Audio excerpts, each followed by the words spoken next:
আটক করে আনা হয়েছে। কি অভিযোগে তাদেরকে মূলত আনা হয়েছে?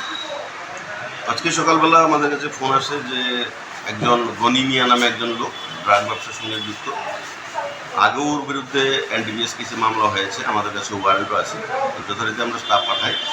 একজনের বিরুদ্ধে আমাদের কাছে ওয়ারেন্ট আছে গনি মিয়ার বিরুদ্ধে, আমরা ওই ওয়ারেন্টের পরিপ্রেক্ষিতে তাকে আমরা অ্যারেস্ট করি। বাকিদেরকে আমরা প্রিভেন্টিভ সেকশনে অ্যারেস্ট করি। হ্যাঁ, ওরাও ড্রাগ পেডলারের সঙ্গে যুক্ত আছে।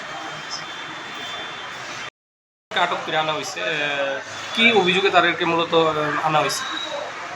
আজকে সকালবেলা আমাদের কাছে ফোন আসে যে একজন গনি মিয়া নামে একজন লোক ড্রাগ ব্যবসার সঙ্গে যুক্ত। আগেও ওর বিরুদ্ধে এনডিপিএস কেসে মামলা হয়েছে, আমাদের কাছে ওয়ারেন্টও আছে। যথারীতি আমরা স্টাফ পাঠাই। একজনের বিরুদ্ধে আমাদের কাছে ওয়ারেন্ট আছে গনি মিয়ার বিরুদ্ধে, আমরা ওই ওয়ারেন্টের পরিপ্রেক্ষিতে তাকে আমরা অ্যারেস্ট করি। বাকিদেরকে আমরা প্রিভেন্টিভ সেকশনে অ্যারেস্ট করি। হ্যাঁ, ওরাও